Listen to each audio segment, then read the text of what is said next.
welcome. We are glad that you joined us for this first of sort of a Q&A session that we're doing.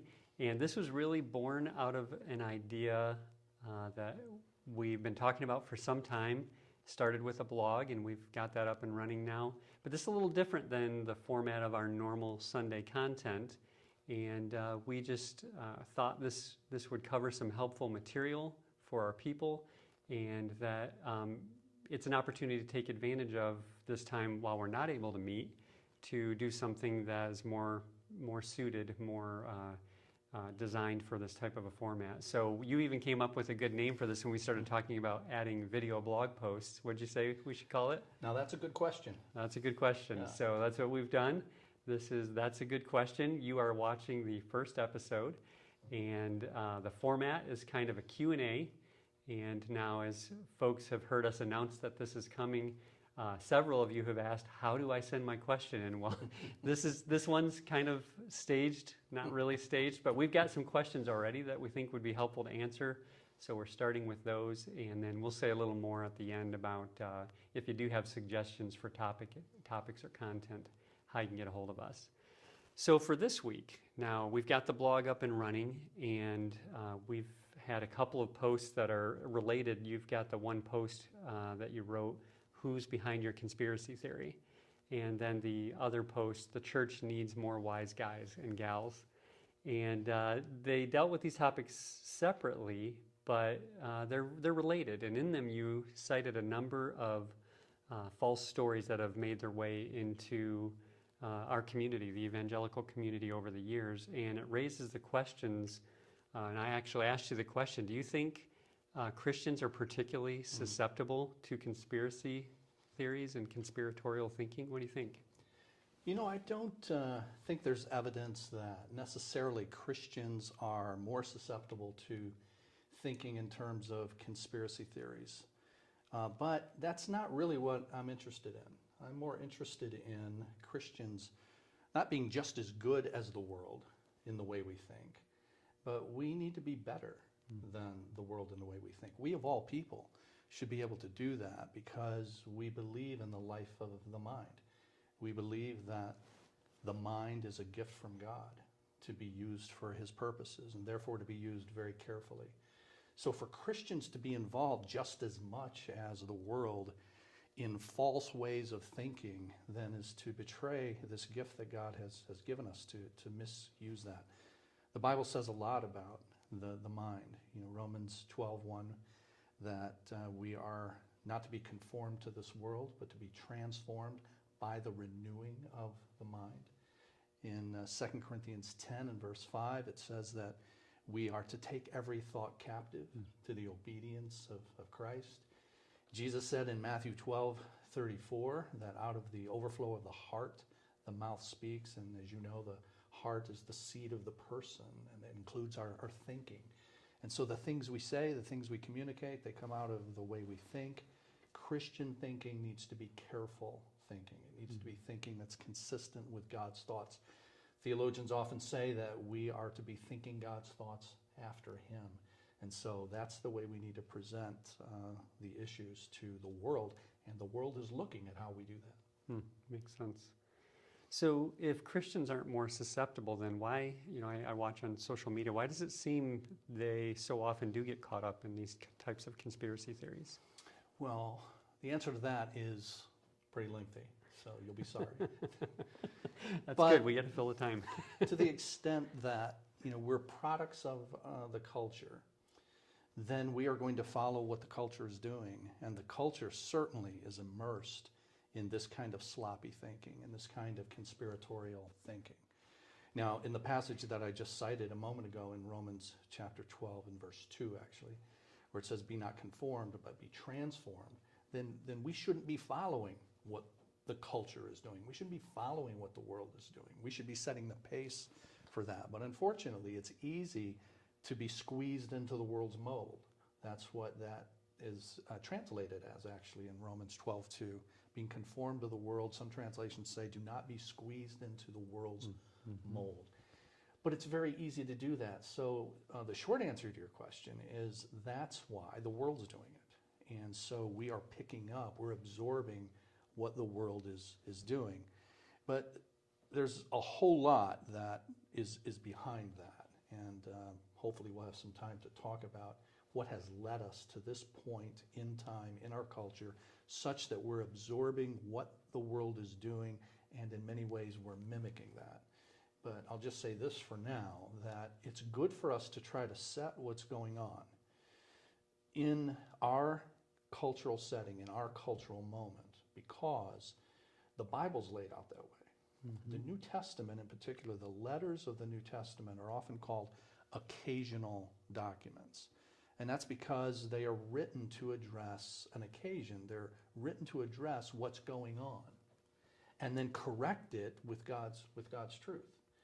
So for us to have this discussion or any discussion about how should Christians be behaving at a particular time with regard to particular issues, it means we should set it in its context. We should have an understanding of what's going on that we are getting unwittingly sucked into.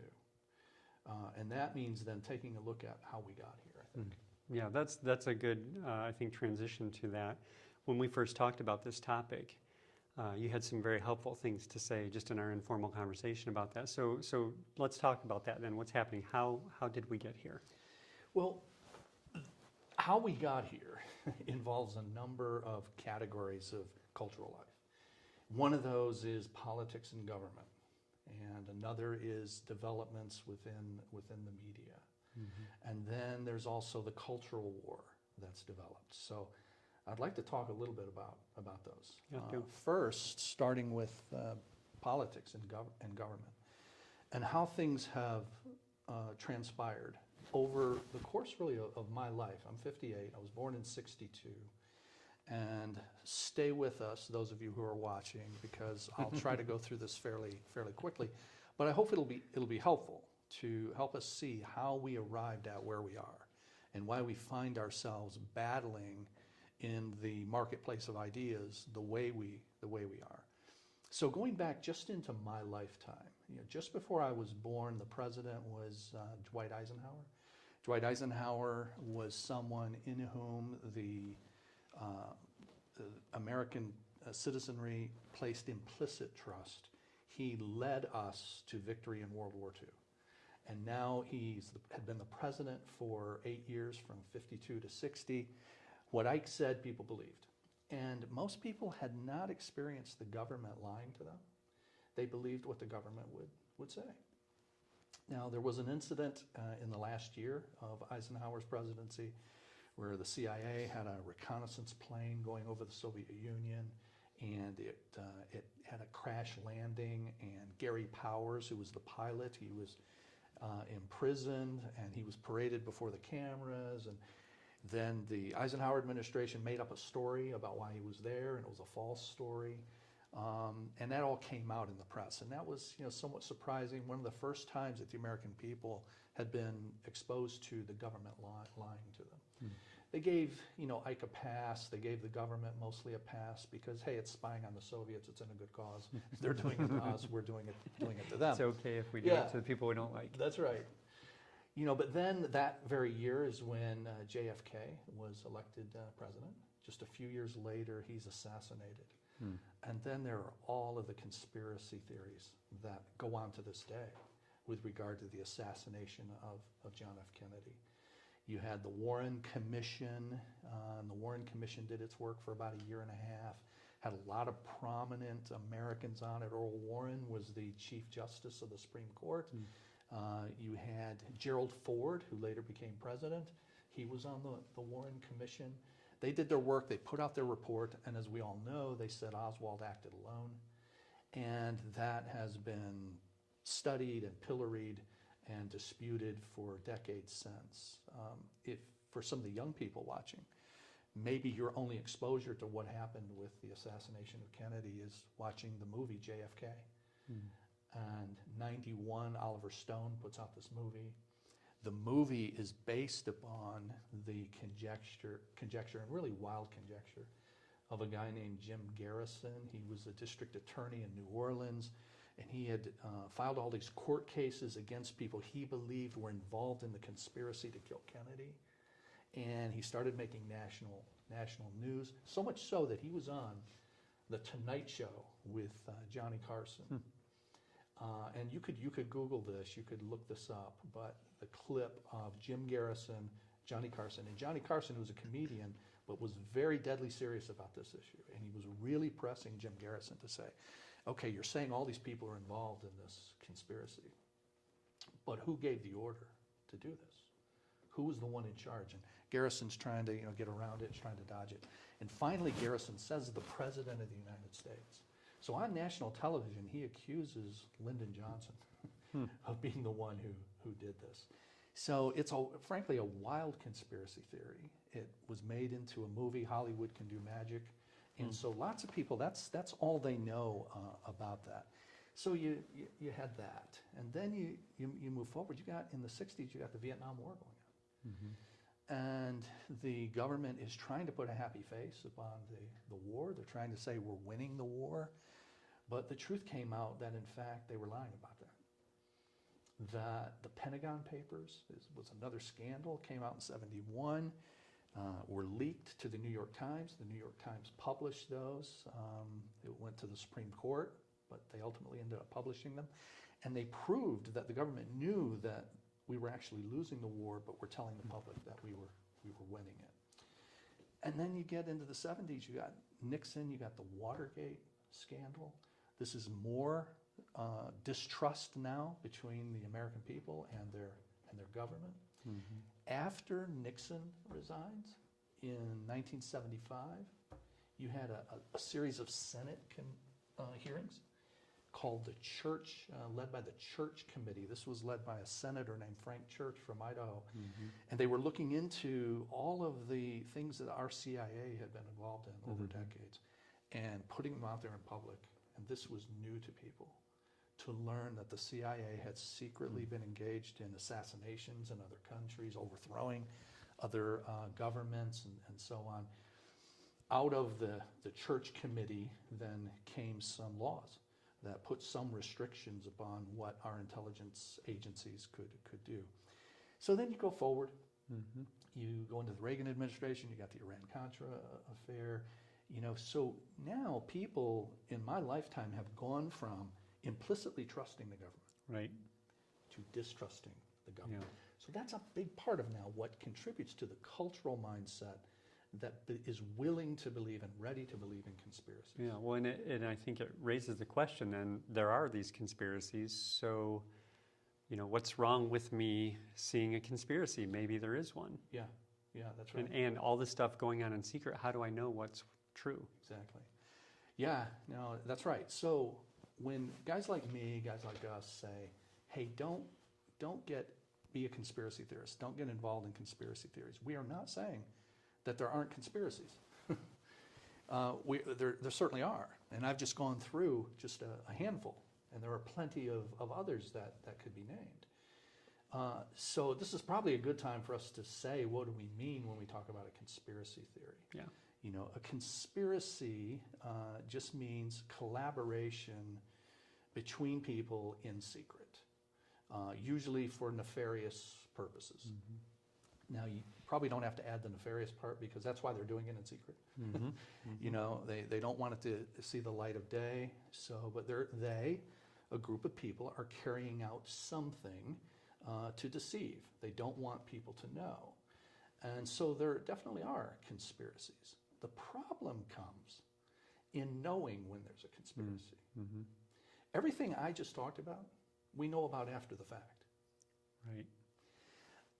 The problem today is, and I'd like to talk a little bit about how we got here, but the problem today is people believe that they can identify a conspiracy on the spot. And they can alert you to the conspiracy that's going on. Yeah.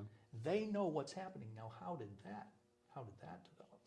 So to answer your question, yeah, there are conspiracies, but they are secrets that people get together to collaborate on.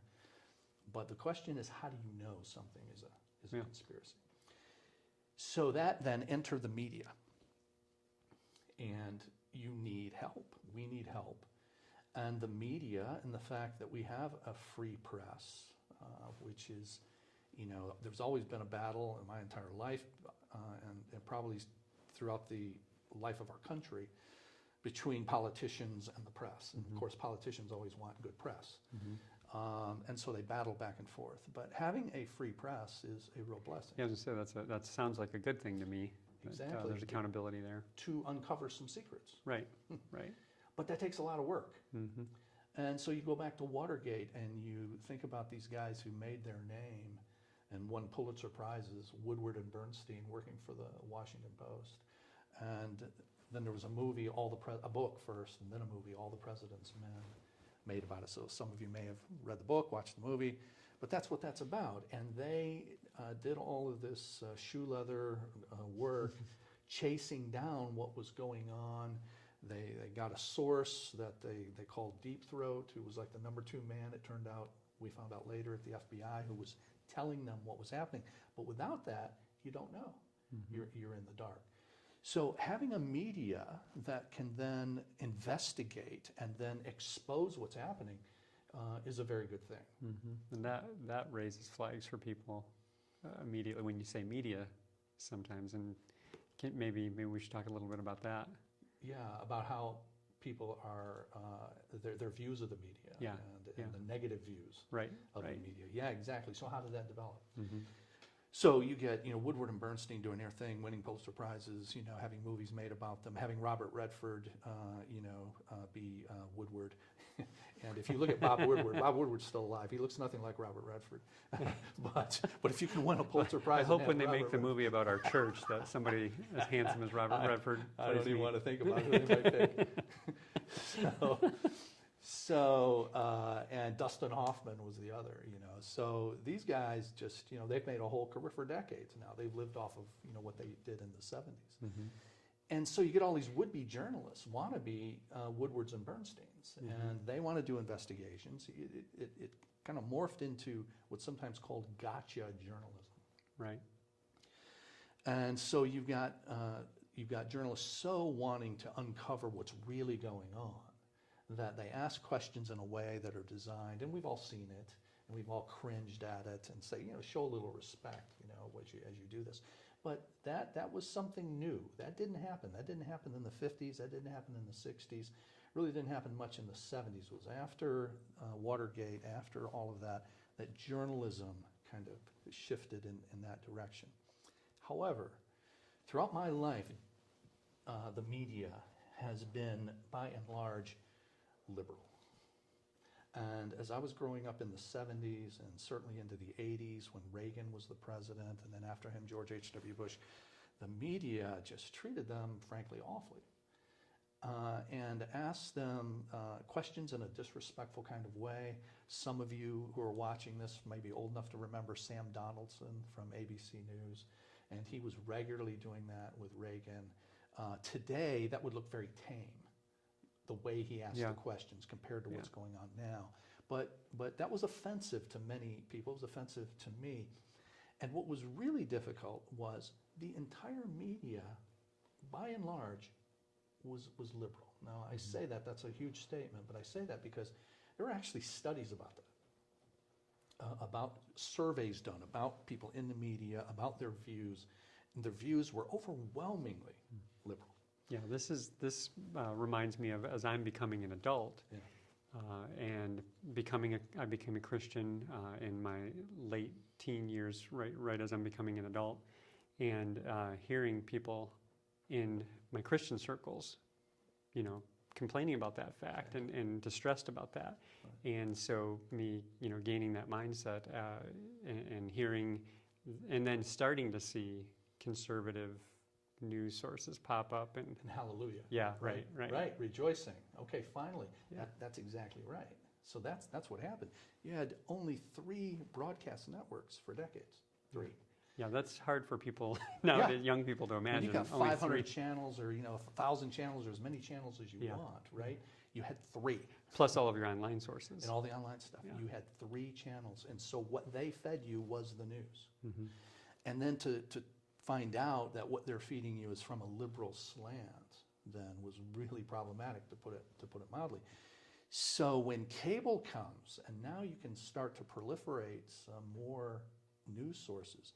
1980, Ted Turner starts CNN.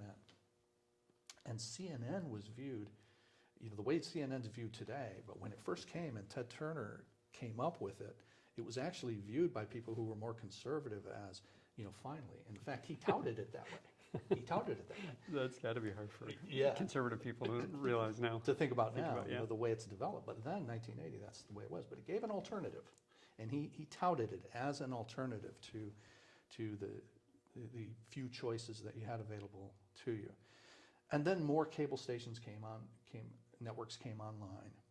But a sea change occurred in 1996 when Fox News came. And Rupert Murdoch hired a guy named Roger Ailes to be the CEO of Fox News. Roger Ailes had been involved in the Reagan campaigns in the 80s. So he had been involved in running campaigns, had been involved in PR for campaigns. And he had been involved in political campaigns for conservatives like Reagan. So he felt the sting of the liberal media. Yeah. And he knew lots of people in the country felt that sting. So when there's a market for this. There's a market. He tapped in, exactly right. Yeah, I was graduating from college in '94 and heading to seminary, and this is all happening as I'm really starting to become aware of current events. And you've got to be thinking, hey, this is terrific. Yeah. Yeah.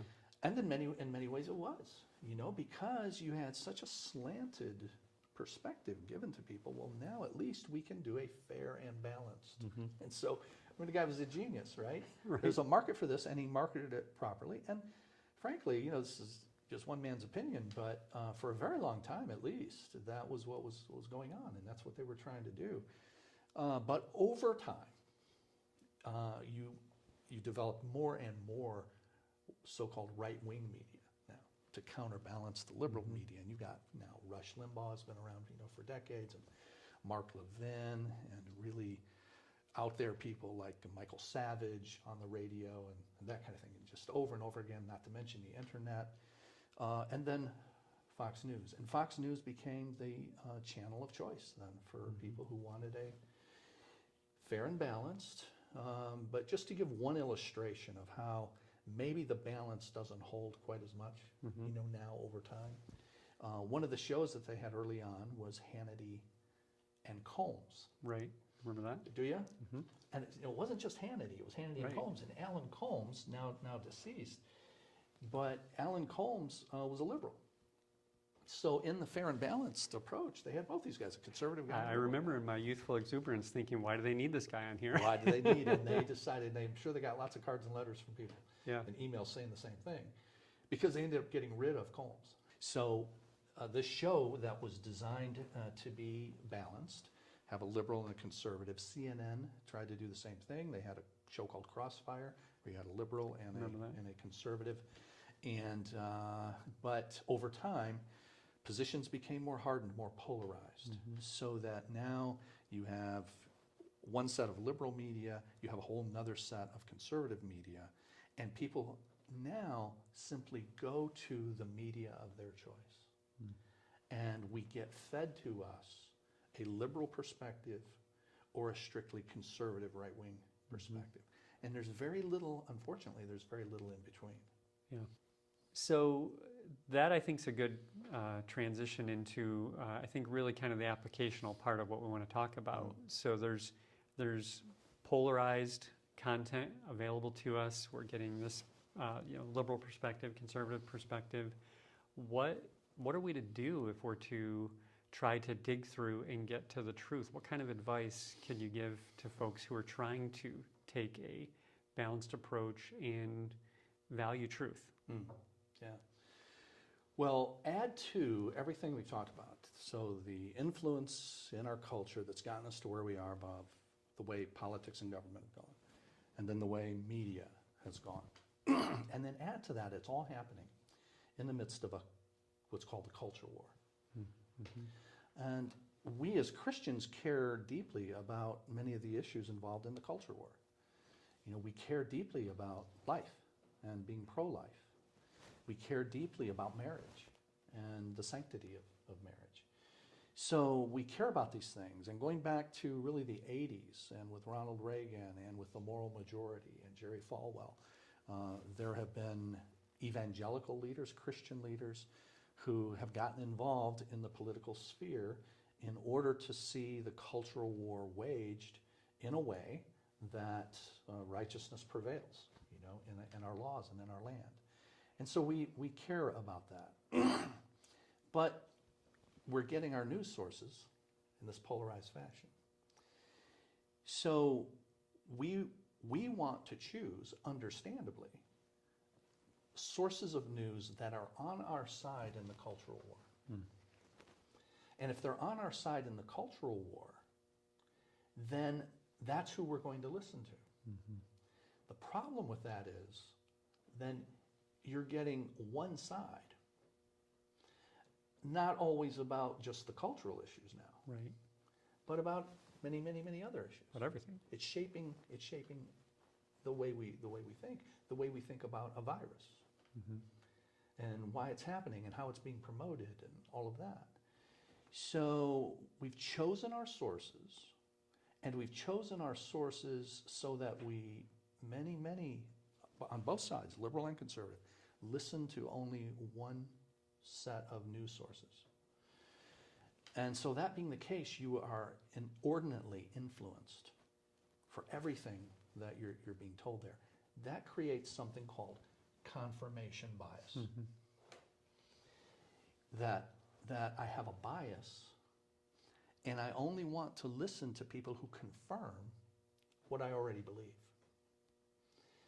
And so we have certainly a confirmation bias about biblical issues, but now we've created a confirmation bias about extra biblical issues. Yeah. Things we don't have revealed truth about. Exactly. Yeah. Exactly. And now those have become part of the pantheon of issues that we are engaged with the world on. And to the world, unfortunately, they look just as important to us as these priority biblical issues that we legitimately got involved in warring for. So here's what happens. It's no longer for us what is being said. It's who's saying it. That's huge, yeah. As long as the right people are saying it, then I believe it. We don't scrutinize it as much. Now, to be fair, we live in what's called the information age. And we all are getting bombarded with information. So it's easier to just say, I'm going to get my information from here because I don't have time to sift through all of it. I'm going to let someone else be the arbiter of the truth for me. And then with my confirmation bias, I'm going to put it out there. Now, how do you know that you're involved in that? How do you know that that's what you're doing? Here's how you know. When your source or sources of news put something out and you reflexively believe it, and you reflexively want other people to believe it, and you put it out there. So it's too good not to share. Too good not to share. So, you go back to, hey, we don't trust anymore. We know they've lied to us a lot. They may still be lying to us. And we know who they are. If I'm on this side, it's them. If I'm on this side, it's them. So we know, we have reason to believe that they're lying to us. And so there are conspiracies going on. And I can identify, this goes back to what I said earlier. The issue isn't, are there conspiracies? The issue is, we think we have the ability to identify them on the spot.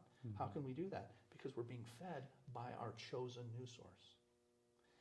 And when they shape what we think, and when they tell us that the virus is a hoax, or what's being done with the virus is a hoax, then immediately we have a knee-jerk reaction, and we put it out there because it's true. To us, it's true. It rings true. Let me give you an example. So over this last few months, none of us have been able to meet much. It's starting to loosen up a bit now, thankfully. Yeah. But over these last few months, I've had lots of Zoom meetings like many of you have had at work. And so I've had Zoom meetings we have community group Zoom meetings for our church, but I've had Zoom meetings with other pastors. And every week I'm having at least one of those, sometimes a couple, with a different group of pastors. And about a little over a month ago, I was in one of those. All of these are guys that I love, respect, smart guys, good guys, wonderful guys. But none of us are immune to this confirmation bias idea, and then I just regurgitate it. So I'm in one of these meetings, and one of the pastor friends says, hey, did you guys hear that the CDC, Centers for Disease Control, just announced that they overshot how many deaths have occurred because of coronavirus? Now, at the time, it said there were around 60,000. And this pastor said that they reduced it by 23,000, down to 37,000. Well, I was shocked, absolutely shocked. I've been following these things very closely. And when he said that, I said, that had to have happened just within the last hour, right? Because he goes, no, that happened a couple days ago. Now, when he said that happened a couple days ago, I knew there's something wrong here. There's no way that there was a revision like that to something as important as that, and I've heard nothing about it. But it only took a couple of clicks to see that this was a hoax. Now, here's what's interesting. One of my other pastor friends, another great guy, as soon as this fellow said, hey, they reduced this by 23,000, they've been overestimating the number of deaths, this other pastor said, bingo, immediately. Actually, I don't think he said bingo because we're Baptists. I think he said something like Rook.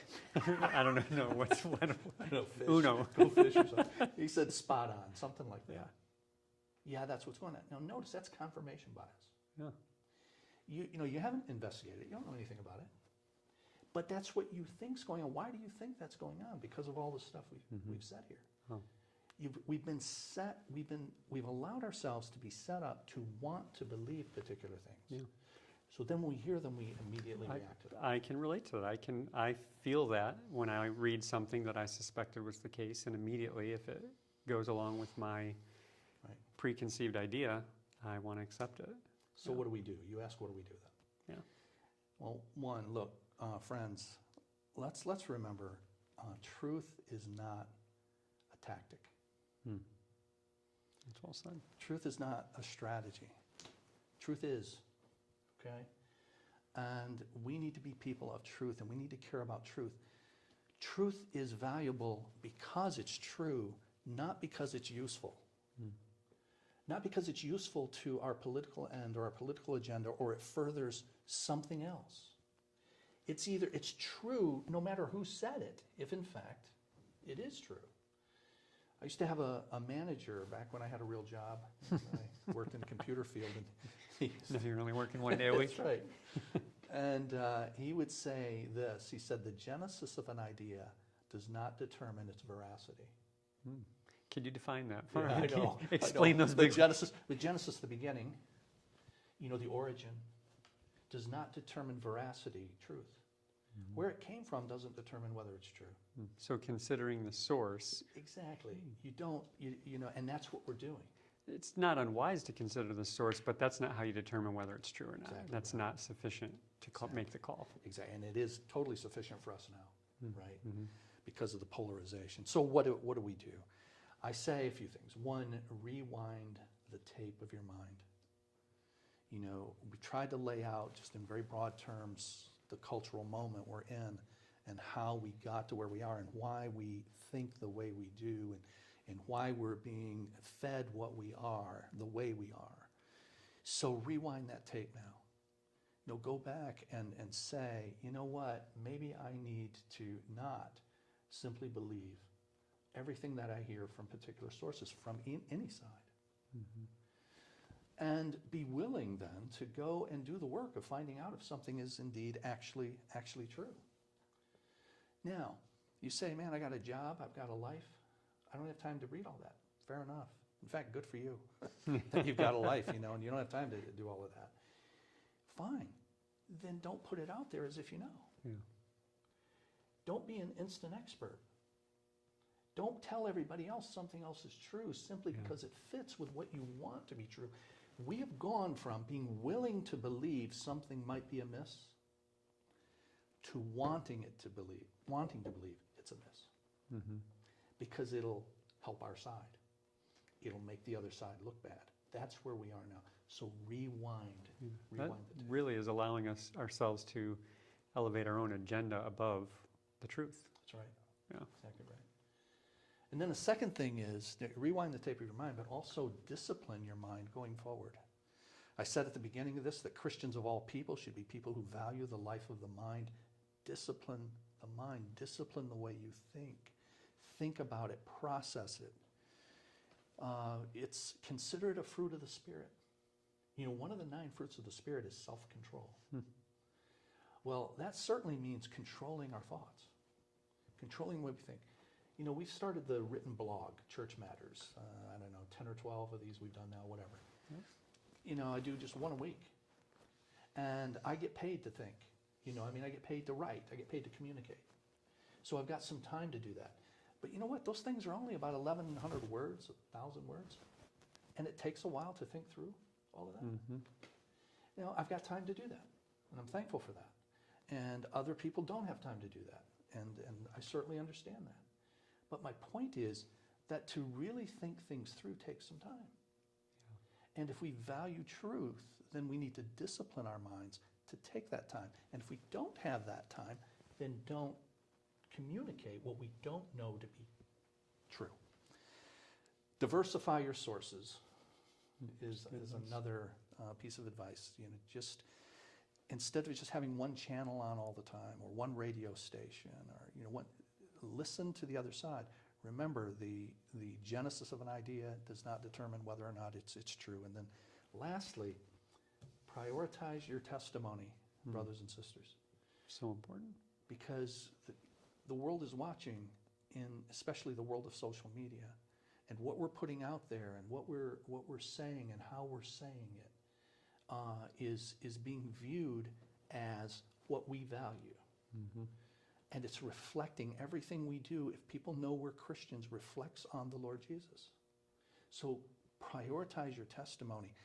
It probably means we need to do less commentary on a lot of the stuff that we're arguing about.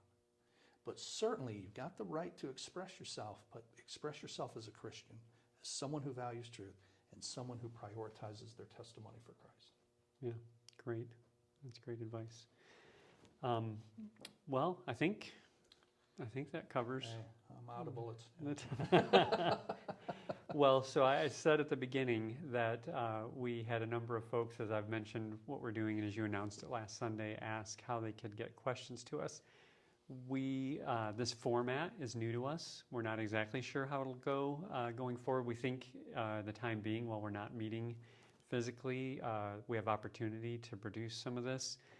It will show on Sunday mornings during our second hour time slot, but we'll also be publishing these onto our blog as kind of a video blog post.